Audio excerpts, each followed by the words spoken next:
Mesdames et messieurs, chers internautes, bienvenue sur Dabaro TV. Nous sommes sur Bénin Dabaro Tour et nous allons recevoir pour vous l'honorable Abdoulaye Gounou.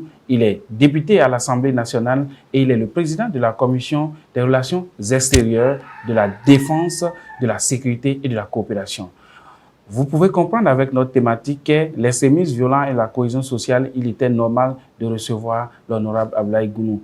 Nous allons également parler des 2KP parce qu'il n'est pas possible de recevoir l'honorable Gounou sans parler du développement de la 4e circonscription électorale. Eh bien, nous ferons également un tour à la politique au sein de l'Assemblée nationale, vote de la loi qui révise le code électoral, rejet de la révision de la Constitution. Nous allons en parler tout de suite et maintenant. Honorable, merci de nous recevoir. Merci beaucoup, Monsieur Barnabas Roukouma. Merci pour vos efforts que vous faites pour informer nos concitoyens. Je vous suis très régulièrement et je vois votre proactivité. Je vois votre intérêt pour le développement du Bénin et en particulier des 2KP. Et vous avez bien fait de noter que les 2KP feront partie du menu de la discussion. Merci beaucoup, honorable. Alors, nous allons planter le décor avec la sécurité. La thématique de cette 4e édition de Bénin Dabaro Tour, c'est l'extrémisme violent et la sécurité, la cohésion sociale. Et vous êtes le président de la commission qui connaît de ces affaires. En charge de la sécurité à l'Assemblée nationale. Absolument. Donc, il était question de discuter avec vous autour de la question. Dites-nous, quelle est l'appréciation que vous faites de la situation sécuritaire aujourd'hui au Bénin, en lien bien sûr avec l'extrémisme violent, les coups des djihadistes que nous observons au niveau des frontières du Bénin? Merci beaucoup, monsieur le journaliste. Effectivement, aujourd'hui au Bénin, comme d'ailleurs dans la sous-région, l'un des défis majeurs, pour ne pas dire le premier défi, il est sécuritaire. Il est d'ordre sécuritaire. Et c'est le lieu de saluer les efforts du gouvernement. Parce que vous avez dû noter que les attaques sont de plus en plus espacées, ça se raréfie. Oui. Par rapport à l'année 2000, quand vous voyez les statistiques, bon, moi j'ai eu accès aux statistiques, par rapport à l'année 2000, 2001, 2002, donc 2004, les attaques sont en train de décroître. C'est pour dire que le gouvernement a fait un effort, est en train et continue de faire des efforts pour repousser ces attaques, pour repousser ces bandes organisées. Tout à l'heure, vous parlez de djihadisme. Pour moi, ce n'est pas le djihadisme, hein, non. Ah bon? Non, absolument, c'est pas la question est plus profonde que ça. D'accord. Ce n'est pas le djihadisme. Il s'agit de quoi? En réalité, la religion n'est qu'un vernis. Ce n'est qu'un vernis, oui. C'est des bandes organisées, sous couvert la religion, qui cherchent de l'espace et qui veulent faire des trafics de tous ordres. Okay. Trafic de drogue. Ce n'est que des alibis. Absolument. La religion n'est qu'un paravent. C'est juste, c'est un vernis. C'est un vernis. Ça n'a aucun lien avec l'islam. Comment vous pouvez expliquer que ces mêmes groupes attaquent des mosquées? Oui. Ils vont perpétrer des attaques, des tueries dans des mosquées, dans des églises, etc. Donc ça n'a aucun lien avec la religion. Je viens comme ça d'un séminaire international sur la question. Je suis rentré hier. On nous a exposé tous les tenants et aboutissants. L'origine, on nous a fait la genèse depuis l'Afghanistan jusqu'en Algérie, en descendant vers les côtes. Donc, ça n'a rien à voir avec la religion. Alors, quelle est l'appréciation que vous faites aujourd'hui de la sécurité, de la situation sécuritaire au Bénin et des actions du gouvernement? Non, globalement, elle est satisfaisante. Oui. Globalement, par rapport à ce qui se passe, par rapport, comme je vous le disais, à l'année 2000, 2001, et 2020, 2021, 2022, oui. Globalement, il y a une amélioration. Et nos forces armées, c'est aussi le lieu de les féliciter.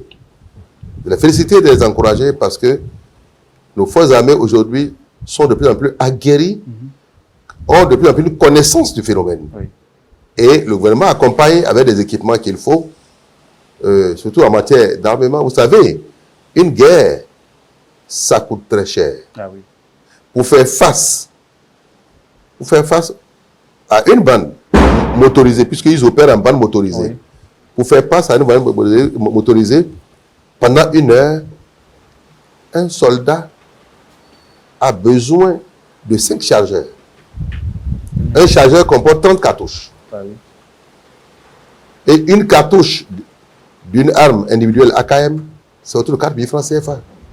Une cartouche. Oui, autour de 4 000 francs CFA. Ça coûte vraiment cher. Vous voyez? Oui. Donc faites 30 fois 4 000 fois 5 Fois 5. Pour un seul. pour 1 heure. On est autour de 500 000 francs CFA. Ah oui. Que cela coûte. 1 heure de combat par soldat Oui. en termes de munitions. Oui. D'une arme simple individuelle AKM, c'est au moins 500 000. Sans compter le prix de l'arme, sans compter Donc, ouais, les primes ça, ce n'est que- des soldats. Ouais, ce n'est qu'une petite partie, ça. Pour 1 heure. Pour 1 heure. 1 heure de combat face à un groupe djihadiste, un soldat a besoin de 5 chargeurs. Chaque chargeur comporte 30 cartouches. Une cartouche coûte en moyenne 4 000 francs CFA. Ah oui. Vous voyez le coût que ça induit. Ensuite, ça c'est le coût en termes de cartouches, hein, Oui. sans compter les risques pour le soldat lui-même. Il faut que le soldat soit sécurisé, Oui. protégé, des gilets pare-balles, des casques casques, anti-balles, etc. Il faut qu'il soit sécurisé, tout ça, ça a un coût. La logistique, ça a un coût. Oui. Il faut les nourrir, les soigner, maintenir le moral de la troupe Oui. au top, Oui. face à des personnes droguées. Généralement, les groupes entre griffes djihadistes sont Oui. souvent drogués. Oui. Sinon, un homme normal ne peut pas aller égorger un pays citoyen. Oui, oui. C'est sur le fait de la drogue que tout cela se passe. D'accord. Donc, vous voyez, donc aujourd'hui, gouvernement- globalement, je pense que la situation elle s'améliore globalement. Oui. Nous avons de quoi, tout au moins, nous féliciter nos forces armées surtout pour ce qu'ils font. D'accord. Vous venez de le dire, vous revenez d'un sommet international. Vous avez certainement un certain nombre de conseils à donner aux populations sur leur comportement, sur l'attitude qu'ils doivent adopter lorsque nous sommes en de pareilles circonstances où la sécurité est menacée dans certains endroits du pays. Ce que je pourrais dire sur ce point, c'est même dans beaucoup d'accords de coopération interétatiques, il faut pouvoir mettre en place un mécanisme d'alerte précoce. Il faut que les populations frontalières surtout puissent alerter. À ce sujet, j'ai toujours dit au ministre en charge des télécommunications de tout faire pour que tous les villages frontaliers puissent avoir des pylônes d'appel. Tout au moins des réseaux GSM. Oui. Quand vous prenez la zone de Tankonga, Seri, Urfina, Oui. Nasuku, Boro, etc., Firou, par exemple par Firou, Karobagu, et de l'autre côté également au niveau de Mananville, pour ne citer que ces villages frontaliers là, du côté également de Karimama, de Banekwara, tant que ces villages frontaliers ne sont pas couverts par les réseaux GSM, le risque demeure. Parce qu'il faut avoir un système d'alerte précoce. Donc, dès que les populations doivent coopérer, il faut les éduquer à coopérer. Donc, comme ça, dès que quelqu'un voit un mouvement suspect quelque part, rapidement, qu'il puisse alerter. D'accord. Honorable, pour finir avec cette question, au niveau du Parlement, vous, votre commission, quelles sont les actions que vous menez pour aider le gouvernement pour venir à bout de ces hommes qui foutent la trouille aux populations? Alors, donc, vous savez, le député a 2 grandes fonctions. La fonction législative et la fonction de contrôle parlementaire. Donc, un député ne peut que se mettre dans ces 2 créneaux-là pour exercer ses activités parlementaires. Sur le terrain, concrètement, le député n'a rien d'autre à faire que de contrôler. Donc, par moment, il arrive que la commission se déplace pour aller sur les sites sur les sites de front pour voir les conditions de vie de nos troupes. Pour voir également les conditions de vie de nos populations. Pour voir également comment les frontières sont occupées par notre pays. Parce que si le pays n'occupe pas, la nature a horreur de vide. Les villages frontaliers, comment est-ce que l'État se matérialise? Comment est-ce que l'État met ses symboles? Ces symboles, les écoles, les hôpitaux, etc.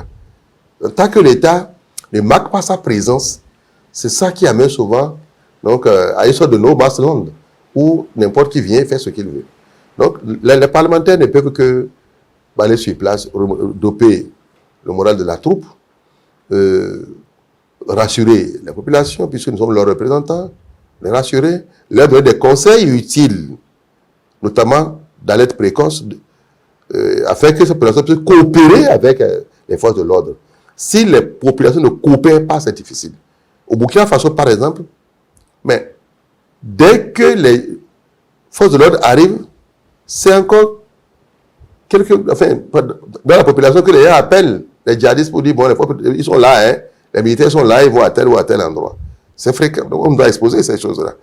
Et c'est ça, lui, qui fait la difficulté au Burkina Faso. Parce que les populations ne coopèrent pas comme il se doit. C'est maintenant que la tendance se renverse un peu, dans les exposés qu'on a reçus de la part des Burkinabés. Donc, il faut que ces populations coopèrent. Donc, quand on va, c'est les conseils qu'on leur donne. Donc, il faut coopérer. Il faut également que les populations évitent de se mettre sur les sites. Récemment, à Guimard ou chez moi, à Kouandé, vous avez suivi 3 jeunes qui ont disparu. Ils sont allés dans le parc. Un endroit, il ne faut pas aller. Ils sont allés dans le parc. Jusqu'à présent, nous sommes sur les recherches. La dernière fois, j'ai eu l'occasion de voir chez l'état-major général, le général Baguidi Fructueux, le général Abou, disons tout le haut commandement militaire qu'il a eu la chance et l'occasion de rencontrer. On en a discuté. Donc, ils sont en train, ils n'ont pas baissé la garde, ils n'ont pas baissé les bras. Ils cherchent toujours les jeunes, non ces concitoyens disparus. Est-ce qu'ils ont été enrôlés de force? C'est ce qui est plausible, parce que quand ils prennent les gens, quand c'est les jeunes, ils les enrôlent de force. Ils ne les tuent pas. Moi, j'ai foi que ces jeunes ne sont pas morts. Ils ont été enrôlés de force, probablement. Donc, les jeunes, les populations ne doivent pas aller dans ces zones-là. Il faut éviter de mettre pied dans ces zones d'insécurité. Que les villages frontaliers restent là, que chacun surveille ses mouvements, que les gens évitent d'aller, de prendre des risques en allant sur ces sites-là. Merci beaucoup, honorable. Parlons de développement présent. Quelle est votre lecture ou votre appréciation de la gestion que fait le gouvernement de la rupture depuis 2016 en termes de développement? Merci beaucoup, M. Barabas. Vous savez, on dit souvent qu'en Bariba, quand on tape le tam-tam de la chasse, quand on tape le tam-tam de la chasse, chacun se soucie de sa marmite. C'est comme ça. Celui qui va à la chasse, c'est sa marmite qui regarde. Oui. Moi, je regarde que ma marmite. Le gibier qui va ramener à la maison. Je regarde que ma marmite. Et je remercie le chef de l'État, le président Talon, et son ministre, l'ancien ministre, Romain, qui a été quand même celui qui a cuisiné pour qu'aujourd'hui, que les 2 KP connaissent un processus de désenclavement. Je t'ai vu, tu as fait une tournée la dernière fois, tu as fait un reportage que j'ai regardé de bout en bout avec Mme Djaké. Oui, Mme Saké. Mme Saké, voilà. Que j'ai regardé de bout en bout, ça permet de voir le niveau d'évolution, etc. Donc, il faut remercier le chef de l'État pour ça. Qui lui crut. Personne ne pouvait croire en cela. Aujourd'hui, ces choses faites. Depuis 1960, je le dis et je le martèle avec la plus grande conviction possible. Je le martèle avec force et insistance. Depuis 1960, aucun gouvernement, je dis bien aucun gouvernement, de Mbaga jusqu'à Yaïboni, aucun gouvernement, le gouvernement précédent, n'a songé ou n'est pas arrivé à cette phase, à la phase de concrétisation. Vous ne pensez pas que c'est précoce votre réjouissance parce que elle n'est pas précoce. Nous avons vu le lancement de la route Djougou, Peonko, Kéru, Banikwara, mais qui jusque-là, visiblement, n'avance pas. Si vous vous réjouissez déjà de ce que... J'ai bien dit que le processus est déjà enclenché. Pourquoi ne pas attendre que tout qu'on ait le bitume? Oui, il faut que je me réjouisse parce qu'une fois qu'on arrive à ce processus, on est déjà au point de non-retour. L'entreprise Hydro Chino, mais Chino Hydro, oui.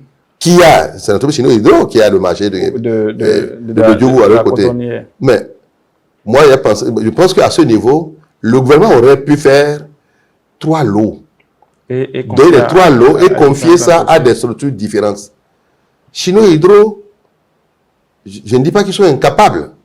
Je ne dis pas qu'ils sont incapables. Mais ça va traîner. Ça va traîner. Ça traîne d'ailleurs. Et ça traîne d'ailleurs. Oui. Ça traîne. L'approche aurait été que le gouvernement fasse en 3 lots.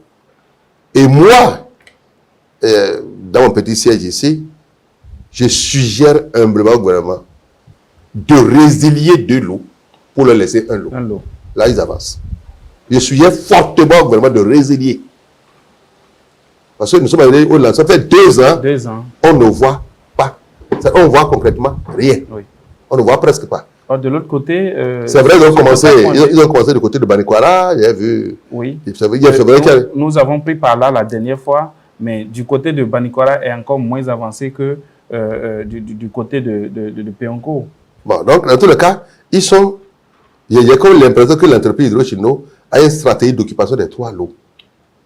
En même temps. C'est l'impression qu'il y a eu. C'est-à-dire qu'ils dispersent leurs énergies. Oui. On ne voit pas. C'est vrai, ils sont sur le site. Hein. Oui, ils sont sur le site, mais on ne voit pas. C'est-à-dire, on ne voit pas.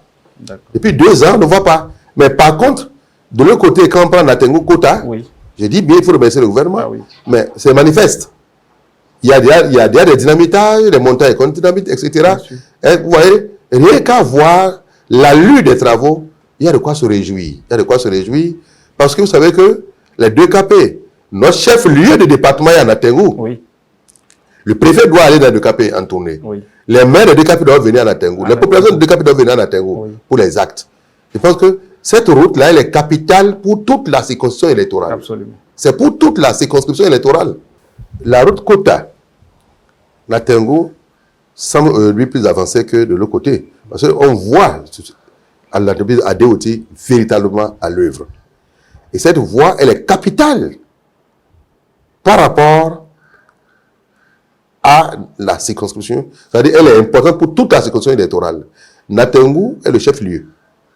La ville de Natengu est le chef de lieu, le département. Donc, il doit y avoir de fluidité d'échange entre Natengu et les communes des 2 KP. Donc, les populations des 2 KP viennent faire leurs actes à Natengu. Et le préfet doit aller à Natengu. Bref, l'échange, la circulation entre Natengu et les 2 KP est aujourd'hui très dense. Donc, en cela, cette route-là va aider, elle est capitale donc, pour le désenclavement de l'ensemble de ces communes-là. Il va rester juste, comme je le dirais, pour allier, de quoi on est pour allier Peonko. Ça fait environ 31 km donc, dans les études qu'il y a vues. Donc, c'est le moment de remercier le chef de l'État. Vous savez, pour bitumer une route, hein, pour ce que j'ai suivi et que je sais, ce n'est pas une affaire d'un an. Hein. Non. C'est un processus qui prend du temps. Moi, je vais crier pendant des années. Le premier jour, où j'ai mis pied à l'Assemblée nationale, à ce jour, je continue toujours. Pas donner mes coups de pouce. Et pas moi, vous-même, des fois, vous m'attaquez sur ça, Barnabas. Vous m'attaquez pas moi, vous-même, vous m'attaquez pas ça, sur ces questions-là. Donc, depuis 8 ans, pratiquement, c'est le même cri de cœur. C'est le même cri de cœur. Et je dis que le chef de l'État a une oreille d'écoute, une grande oreille d'écoute, parce qu'il a écouté, il écoute le cri de cœur des populations de la cathédrale circonscription que je lui rapporte, que je lui transmets à chaque occasion. Et il me dit, mais Gounou, je me doute fort qu'il y ait une rencontre, toute rencontre entre toi et moi, c'est toujours l'occasion de me rappeler les routes des deux KP. Il n'y a jamais eu rencontre. Même quand il lui dit bonjour, ce président, il lui dit de nos routes des deux KP. Il rit. Il dit, mais tu as raison. Il dit, mais tu as raison. C'est vrai. Il faut rappeler ça. Ça me relance. Le ministre d'État Biochane lui dit, mais Gono, il nous titille. Chaque fois, il vient nous titiller sur cette route-là. Donc, tout ça, vous savez, c'est vrai, j'ai compris que dans tout système gouvernemental, il faut toujours avoir un représentant ancré dans le système. Si vous n'avez pas, vous passez à côté. Maintenant, parfois, vous en avez, c'est le système qui a de mauvaise foi et ne s'occupe pas de vous. Parce que vous êtes considéré comme acquis. Dès lors que la région est acquise au régime, très peu de régions s'occupent des régions acquises. Les gens pensent qu'il vaut mieux aller faire dans les zones de l'opposition, comme ça s'est passé par le passé, où Djougou qui était dans l'opposition, au gouvernement Yahi, a tout eu.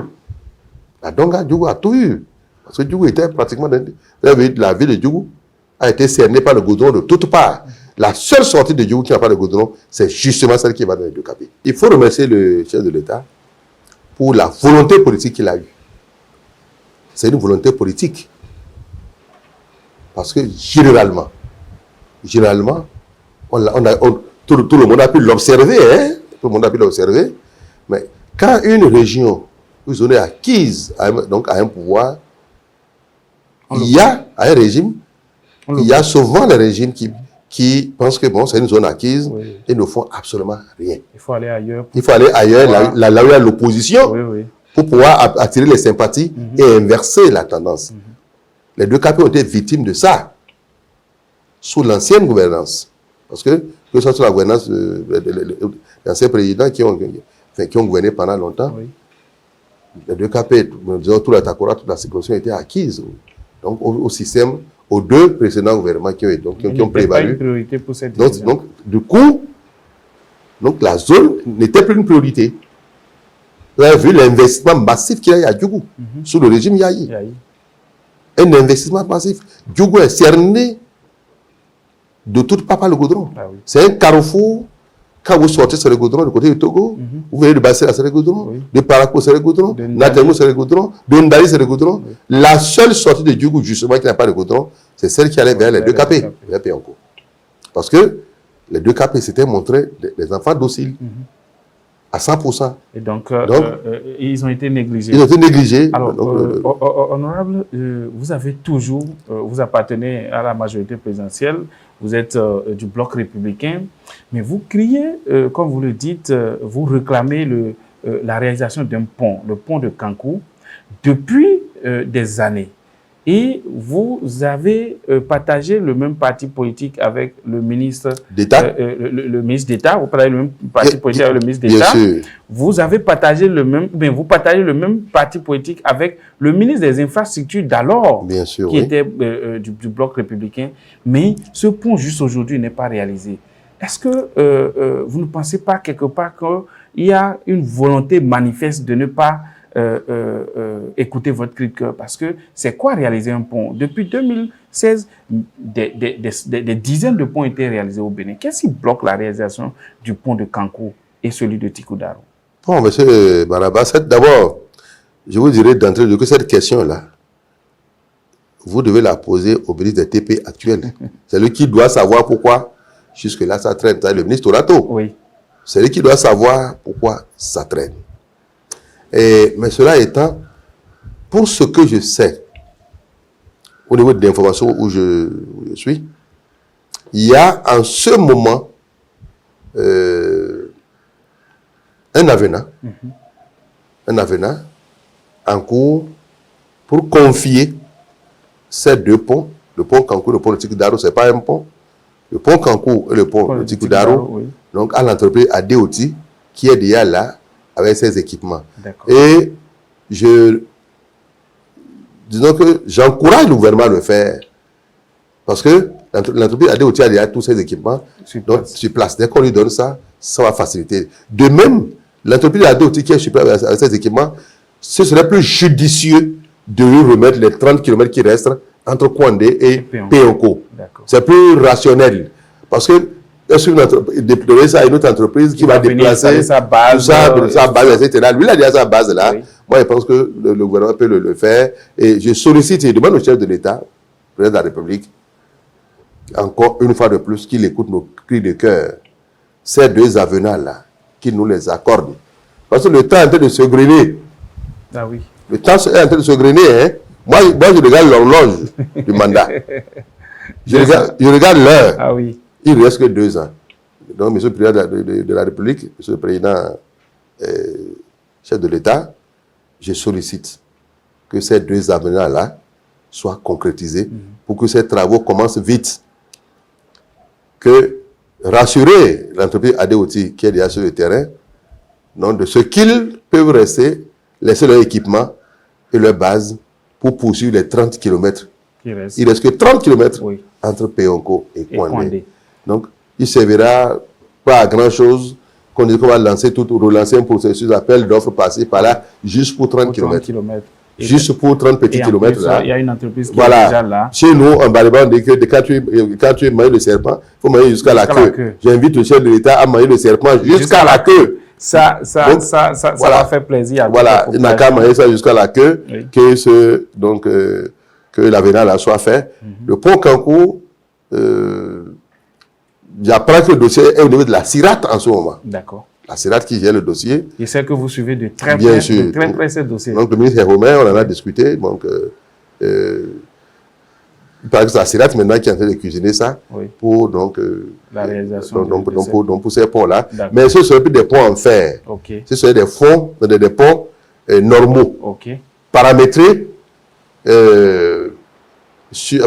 avec les normes internationales, quoi. C'est-à-dire juste paramétré pour être bitumé. De sorte que lorsqu'on va bitumer l'axe Kouandé, Guilmaro, Kérou, qu'on n'ait plus à reprendre ces ponts-là. Qu'on n'ait plus à reprendre. Ce serait en même temps un investissement durable, comme c'est le cas sur le pont du fleuve Mékrou, entre Firou et Kérou. Donc, le pont est normal, ils ont fait un pont dans les normes. Donc, c'est ce que, ça qui est projeté, ce ne serait plus cette histoire de ferraille qu'il faut mettre à gauche et à droite pour raser après. Nous allons avancer. Je prie que ce soit concrétisé le plus rapidement possible pour le grand bonheur de nos populations. D'accord, nous allons avancer et nous allons parler politique. Alors, politique, depuis 2016, quelle est votre analyse de la situation politique du Bénin de façon globale? Globalement, il faut dire que le Bénin a évolué. On a fait un pas qualitatif, un bon qualitatif, du point de vue de la gouvernance politique. Nous avons fait un bon qualitatif du point de vue de la gouvernance politique. C'est vrai, tout n'est pas parfait. Mais globalement, on a fait un bon qualitatif. Quels sont les points positifs que vous nommez? Il faut aujourd'hui, la gouvernance des partis politiques, telle que ça se faisait par le passé. Les partis tels que, vous voyez, les partis avant, n'importe qui se lève créer son parti. 10 personnes, il faut juste 120 personnes pour créer un parti avant. Et 120, 10 personnes par département. 12 personnes, le parti est créé. Donc, conséquence, il y avait une prolifération des partis que rien ne distinguait. Sans idéologie, sans vision, enfin, on ne sait pas là où les gens allaient. Donc, aujourd'hui, ce milieu est assaini. C'est assaini. Si vous voulez créer un parti, vous êtes obligé de créer un parti véritablement national. Qui a une implantation dans toutes les communes du pays, les 67 communes. C'est un pas. Ensuite, vous voyez également l'interdiction des alliances et participe également du regroupement des partis. Aujourd'hui, les alliances sont interdites par le code. Donc, et mieux, le code électoral qui vient d'être voté incite de son côté le regroupement des forces politiques. Donc, ça va éviter, ça va réduire l'émiettement. À terme, le Bénin peut avoir 4-5 partis maximum. Des vrais partis qui vont aller en compétition. Qui seront présents dans tout le Bénin, dans toutes les communes, dans tous les départements. Et ça va donner lieu à une compétition. C'est de ce Bénin que nous rêvons. Voir un Bénin uni avec des partis politiques forts qui portent donc une idéologie, qui portent une vision, qui portent une gouvernance. Donc, l'UPBR que vous voyez là, c'est deux partis différents, hein, qu'on le veuille ou non. Mais qui c'est deux partis. Pour l'instant, pour le moment, nous soutenons un seul gouvernement, le gouvernement. Oui. C'est pour le moment. Hein. Oui. Moi, je le dis, c'est pour le moment que nous soutenons. Et c'est le président Patrice Talon qui nous fédère pour le moment. En 2026, nous avons de quoi obéir parrainer un candidat. Nous aurons notre candidat. D'accord. Tout comme le pays aura son candidat. Nous avons de quoi parrainer notre candidat au BR. D'accord. Donc le BR ne sera pas un parti complémentaire de quoi que ce soit. Il ne sera pas un parti qui sera à la traîne. Non, le BR est un parti entier, solide. Et nous sommes en train de travailler à remobiliser notre base. Vous voyez tout le temps dans les deux capés. Oui. Ces temps-ci, vous voyez régulier, à Tokontona, Natengo. Donc, je suis en train de... Vous êtes dans la remobilisation. Donc, je suis dans la 4e circonscription. D'accord. Donc, je suis même en train de faire un programme avec le maire de Natengo et le coordonnateur communal de Natengo pour enclencher la phase de Natengo pour bientôt. D'accord. Après Kérou, bien sûr. Oui. Et puis là, c'est une petite commune qui n'a que 3 arrondissements. Oui. Ça ira très vite. Voilà, donc le BR, ne vous en faites pas. Le BR est un parti qui va se renforcer davantage avec le temps. Donc, il n'y a pas de souci. D'accord. Il n'y a pas de souci, mais là où il y a souci, c'est dans la révision de la Constitution que vos collègues députés de l'opposition, les démocrates, n'ont pas accepté. Quelques-uns également de votre parti politique ont dit non à cette révision de la Constitution. Dites-nous d'abord, qu'est-ce qui s'est passé pour que des députés du Bloc républicain votent contre cette révision de la Constitution, qui est pourtant proposée par un député du Bloc républicain? Bon, vous voyez, M. Barnabas, moi personnellement, j'ai voté pour cette révision. Il est voté tout en étant avisé, averti, en tant qu'homme politique du terrain, que ça n'a pas de chance, de passer. Ah bon? Parce que les LD ont la minorité de blocage. Et ils ont dit, nous n'allons pas voter en bloc.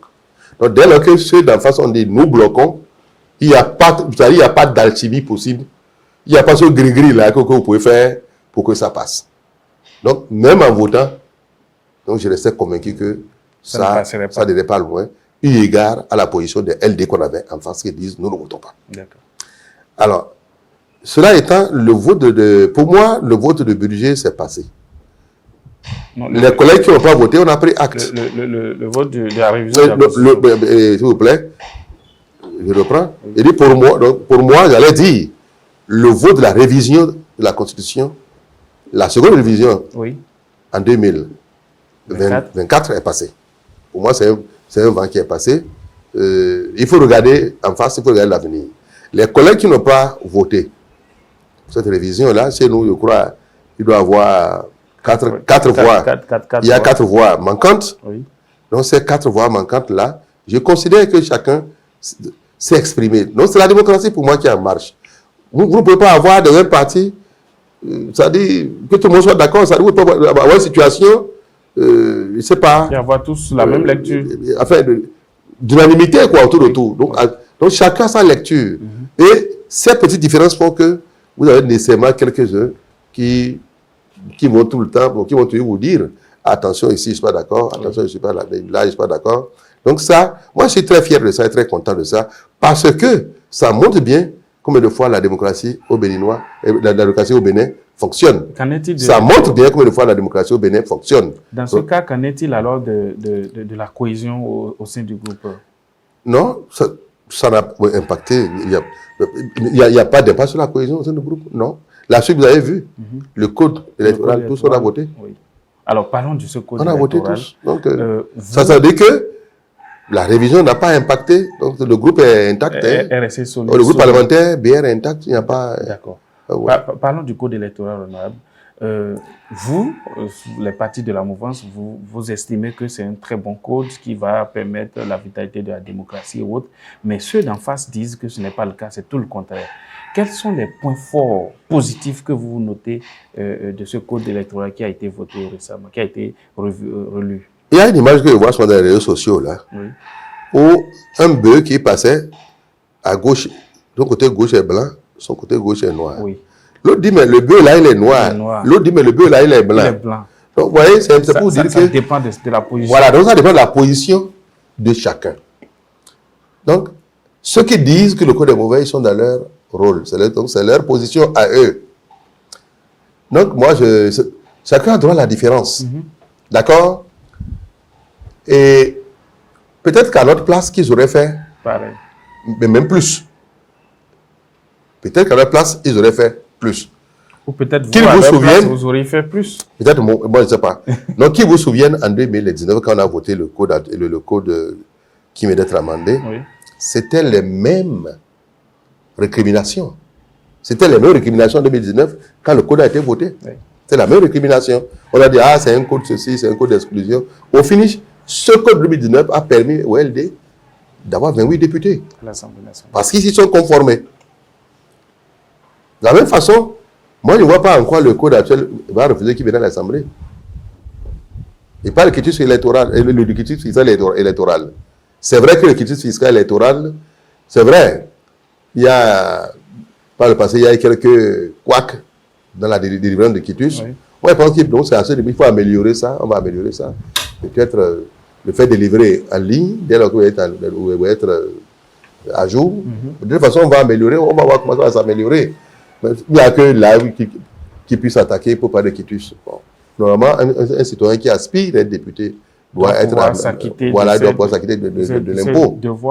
De l'impôt qui est quand même l'expression de la souveraineté de l'État, oui. Pour qu'on puisse s'acquitter de l'impôt. C'est normal qu'on puisse en acquitter. Pour vous, ce code électoral n'a rien de compromis. Sous réserve de ce que la Cour va dire, puisqu'il y a beaucoup de recours, il y en a beaucoup. Oui. Là, c'est le politique qui parle, ce n'est pas le juriste. Sous réserve de ce que la Cour va dire. Bon, donc je pense que tout dépendra de la Cour, de ce que la Cour va dire, valider. Bon, maintenant, si c'est le juriste, j'aurais peut-être quelques petites analyses, mais comme on est en politique, je préfère taire la position de juriste et me remettre à votre casquette aux positions de mon professeur Olo, oui. qui m'a enseigné. Oui. Il y a plus de 30 ans qui m'a enseigné. Voilà ce que je vais dire. D'accord. Honorable, c'est très bien que dans un pays, il y ait de la mouvance, de l'opposition. Mais lorsque nous avons un code électoral qui, au même moment, dit aux partis politiques avec 20% dans chaque circonscription électorale pourront avoir des élus et permet au même moment des alliances. Lorsque un parti n'a pas les 20% et il a plus de 10%, peut faire alliance avec un autre parti pour pouvoir... Ce n'est pas des alliances, c'est des coalitions. Des coalitions. Des coalitions de gouvernance. Et nous savons que les partis de la mouvance sont deux. Oui. Et il y a un seul parti de l'opposition qui aujourd'hui... Il n'y a pas un seul parti de l'opposition. Il y a un seul parti de l'opposition aujourd'hui qui est représenté, qui a des députés. Oui. Et la mouvance, deux partis qui ont des députés et des maires. Est-ce que vous ne pensez pas quelque part, de façon explicite, ceci pourrait créer de préjudice? Parce que là, les partis de la mouvance, avec 10%, déjà peuvent avoir des élus. Or, les autres sont obligés d'avoir forcément les 20%. Qu'est-ce qui les empêche de se mettre ensemble? Soroukma, à la base. Oui. Qu'est-ce qui empêche au LD, MCBE, Restaurer Espoir et MPL, quoi encore là? Ils sont nombreux là. Qu'est-ce qui les empêche de se mettre ensemble eux aussi? Qu'est-ce qui, c'est-à-dire, ils ont quel problème à se mettre ensemble? Mais ensemble, comme on dit chez nous au BR, oui. Ils seront plus forts. Plus unis, plus forts. Plus unis, plus forts. Ben, nous voulons inciter au regroupement. L'objectif de ce code-là, cette disposition que vous voyez là, l'objectif fondamental, c'est d'inciter au regroupement des forces politiques. Oui. Donc c'est d'inciter au regroupement des forces politiques. Au parti les démocrates, au parti de l'opposition. L'opposition de se mettre ensemble également. Mais si les démocrates se sentent suffisamment forts à eux, local et seuls, il n'y a pas de souci. D'accord. Donc chacun, dans tous les cas, on verra aussi à notre niveau de l'UP et du BR, surtout de BR, mon parti, nous allons apprécier au niveau de BR pour voir l'opportunité ou pas de se mettre en coalition de gouvernance avec l'UP, qui est le seul parti de la mouvance que nous connaissons pour l'instant. Oui. Maintenant, il y a les partis intermédiaires là, qui sont ni opposants, ni véritablement avec nous, qui sont là, bon, qui ne sont pas à l'Assemblée. Les autres partis qui ne sont pas de l'opposition, tels que les Mouel Bénin, les UDBN, tout cela peut se mettre ensemble également. Donc, oui, ils peuvent se mettre ensemble. Ils sont là aussi, un certain nombre là, qui sont de l'opposition. Oui, oui. Donc, s'ils ne veulent pas venir avec nous, ils peuvent se mettre ensemble avec les autres. Donc, etc. Entre eux, ils peuvent se mettre. Donc, nous voulons, l'objectif, c'est d'inciter au regroupement des forces politiques pour limiter l'émiettement. faut limiter l'émiettement. D'accord.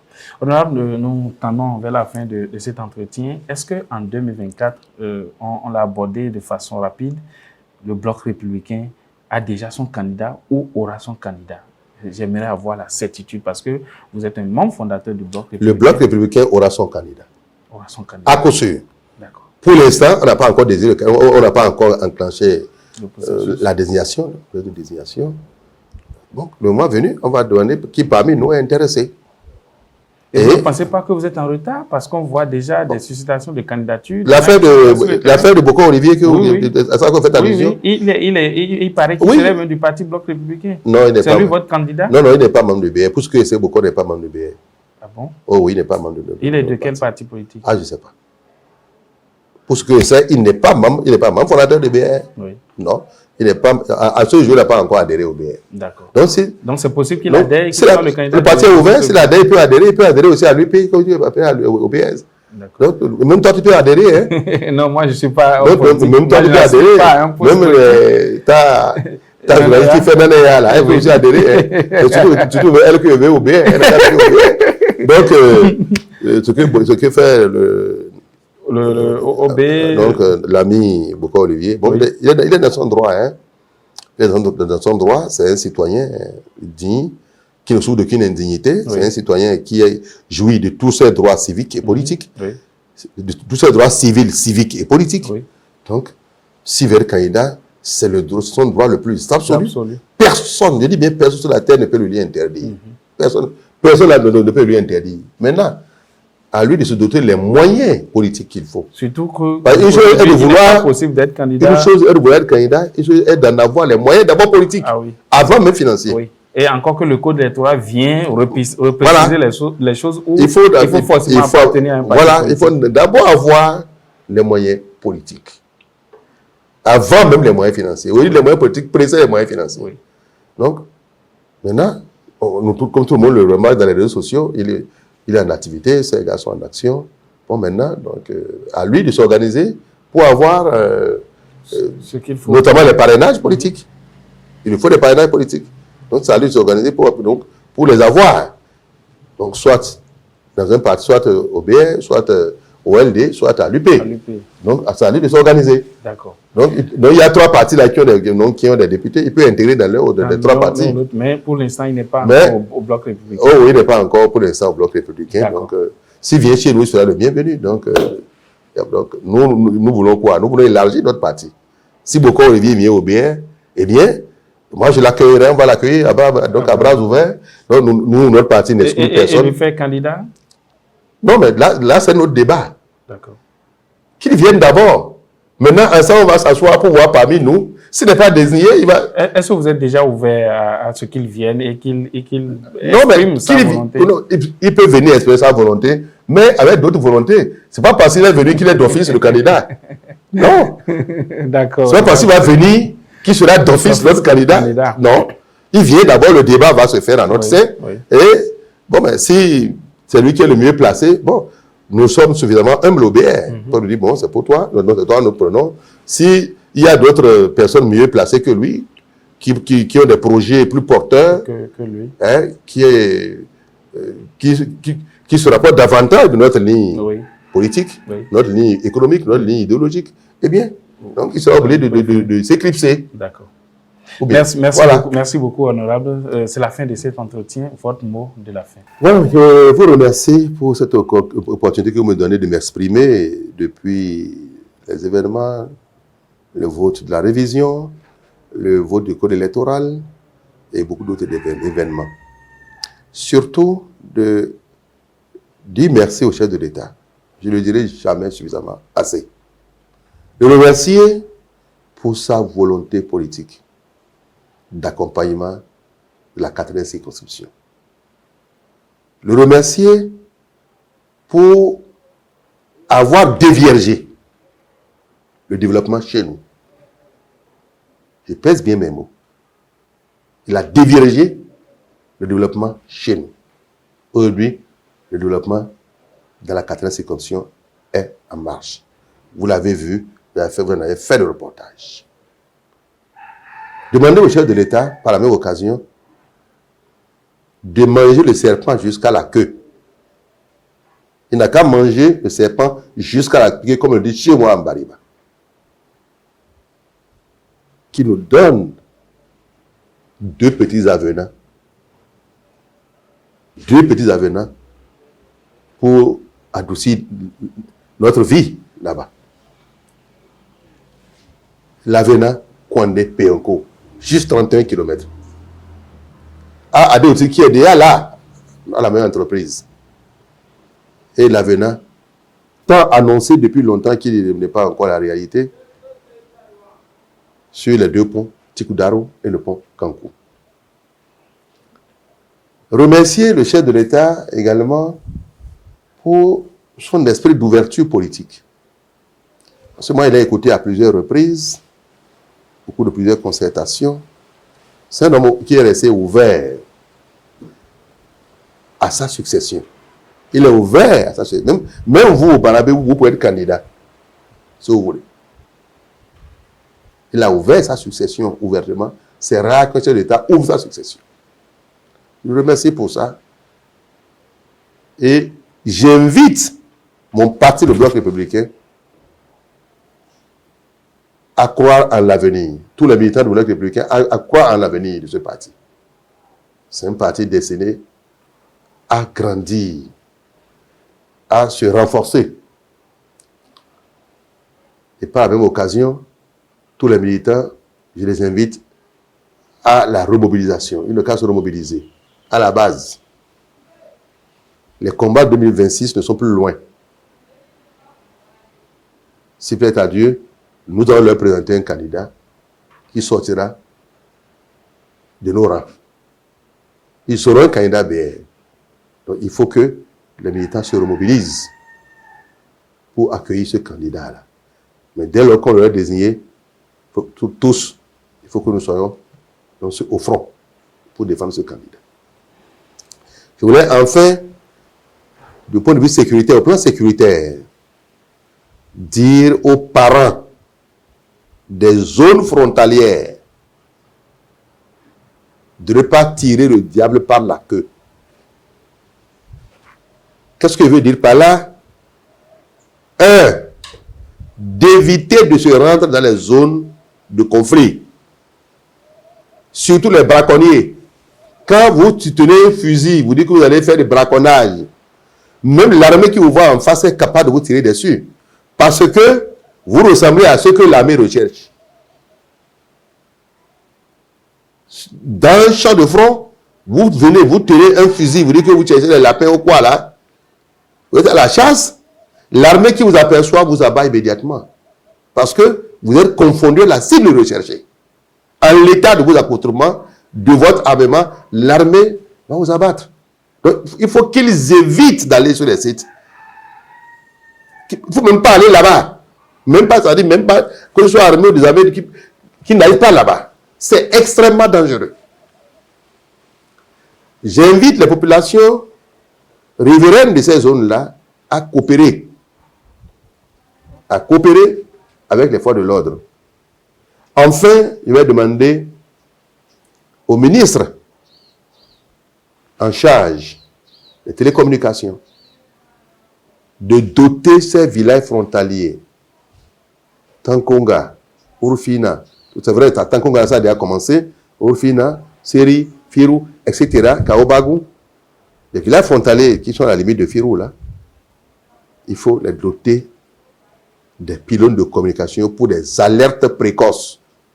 S'il n'y a pas d'alerte précoce, les forces de l'ordre ne peuvent pas être à tout moment et au même moment, partout. Il faut aider les forces de l'ordre. Il faut aider l'armée, nos braves et vaillants militaires. Il faut les aider. Aidons-les à nous aider. Aidons-les à nous sécuriser par des alertes précoces. Voilà ce que je voulais dire, monsieur Barnabas. Je vous remercie. Merci beaucoup, honorable.